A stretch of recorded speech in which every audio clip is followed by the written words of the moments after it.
The Book of Malachi, Chapter 1. This is the message that the Lord gave Malachi to tell the people of Israel. The Lord says to his people, I have always loved you. But they reply, How have you shown your love for us? The Lord answers, Esau and Jacob were brothers, but I have loved Jacob and his descendants, and have hated Esau and his descendants. I have devastated Esau's hill country, and abandoned the land to jackals. If Esau's descendants, the Edomites, say, Our towns have been destroyed, but we will rebuild them, then the Lord will reply, Let them rebuild, I will tear them down again. People will call them the evil country, and the nation with whom the Lord is angry forever. The people of Israel are going to see this with their own eyes, and they will say, The Lord is mighty even outside the land of Israel. The Lord Almighty says to the priests, Children honor their parents, and servants honor their masters. I am your father, why don't you honor me? I am your master, why don't you respect me? You despise me, and yet you ask, How have we despised you? This is how, by offering worthless food on my altar. Then you ask, How have we failed to respect you? I will tell you, by showing contempt for my altar. When you bring a blind or sick or lame animal to sacrifice to me, do you think there's nothing wrong with that? Try giving an animal like that to the governor. Would he be pleased with you or grant you any favors? Now, you priests, try asking God to be good to us. He will not answer your prayer, and it will be your fault. The Lord Almighty says, I wish one of you would close the temple doors so as to prevent you from lighting useless fires on my altar. I am not pleased with you. I will not accept the offerings you bring me. People from one end of the world to the other honor me. Everywhere they burn incense to me and offer acceptable sacrifices. All of them honor me. But you dishonor me when you say that my altar is worthless, and when you offer on it food that you despise. You say, How tired we are of all this. And you turn up your nose at me. As your offering to me you bring a stolen animal, or one that is lame or sick. Do you think I will accept that from you? A curse on the cheater who sacrifices a worthless animal to me, when he has in his flock a good animal that he promised to give me. For I am a great king, and people of all nations fear me. Chapter 2. The Lord Almighty says to the priests, This command is for you, you must honor me by what you do. If you will not listen to what I say, then I will bring a curse on you. I will put a curse on the things you receive for your support. In fact, I have already put a curse on them, because you do not take my command seriously. I will punish your children and rub your faces in the dung of the animals you sacrifice, and you will be taken out to the dung heap. Then you will know that I have given you this command, so that my covenant with the priests, the descendants of Levi, will not be broken. In my covenant I promised them life and well-being, and this is what I gave them, so that they might respect me. In those days they did respect and fear me. They taught what was right, not what was wrong. They lived in harmony with me. They not only did what was right themselves, but they also helped many others to stop doing evil. It is the duty of priests to teach the true knowledge of God. People should go to them to learn my will, because they are the messengers of the Lord Almighty. But now you priests have turned away from the right path. Your teaching has led many to do wrong.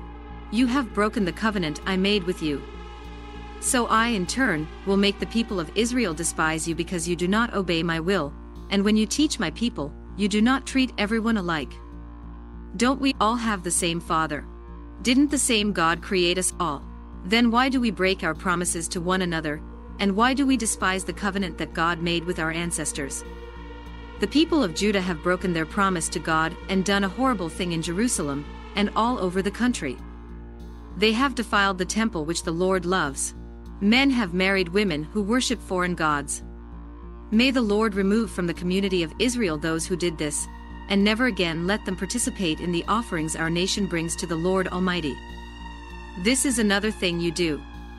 You drown the Lord's altar with tears, weeping and wailing because he no longer accepts the offerings you bring him. You ask why he no longer accepts them. It is because he knows you have broken your promise to the wife you married when you were young. She was your partner, and you have broken your promise to her, although you promised before God that you would be faithful to her. Didn't God make you one body and spirit with her? What was his purpose in this? It was that you should have children who are truly God's people. So make sure that none of you breaks his promise to his wife. I hate divorce, says the Lord God of Israel. I hate it when one of you does such a cruel thing to his wife. Make sure that you do not break your promise to be faithful to your wife. You have tired the Lord out with your talk, but you ask, how have we tired him? By saying, the Lord Almighty thinks all evildoers are good, in fact he likes them, or by asking, where is the God who is supposed to be just? Chapter 3. The Lord Almighty answers, I will send my messenger to prepare the way for me. Then the Lord you are looking for will suddenly come to his temple. The messenger you long to see will come and proclaim my covenant. But who will be able to endure the day when he comes? Who will be able to survive when he appears? He will be like strong soap, like a fire that refines metal. He will come to judge like one who refines and purifies silver. As a metalworker refines silver and gold, so the Lord's messenger will purify the priests, so that they will bring to the Lord the right kind of offerings. Then the offerings which the people of Judah and Jerusalem bring to the Lord will be pleasing to him, as they used to be in the past. The Lord Almighty says, I will appear among you to judge, and I will testify at once against those who practice magic, against adulterers, against those who give false testimony, those who cheat employees out of their wages, and those who take advantage of widows, orphans, and foreigners, against all who do not respect me. I am the Lord, and I do not change. And so you, the descendants of Jacob, are not yet completely lost. You, like your ancestors before you, have turned away from my laws and have not kept them. Turn back to me, and I will turn to you. But you ask, what must we do to turn back to you? I ask you, is it right for a person to cheat God? Of course not, yet you are cheating me. How, you ask? In the matter of tithes and offerings. A curse is on all of you because the whole nation is cheating me. Bring the full amount of your tithes to the temple, so that there will be plenty of food there. Put me to the test and you will see that I will open the windows of heaven and pour out on you in abundance all kinds of good things. I will not let insects destroy your crops, and your grapevines will be loaded with grapes. Then the people of all nations will call you happy, because your land will be a good place to live. You have said terrible things about me, says the Lord. But you ask, what have we said about you? You have said, it's useless to serve God.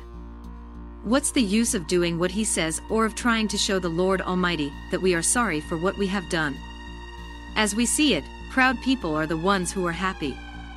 Evil people not only prosper, but they test God's patience with their evil deeds and get away with it. Then the people who feared the Lord spoke to one another, and the Lord listened and heard what they said.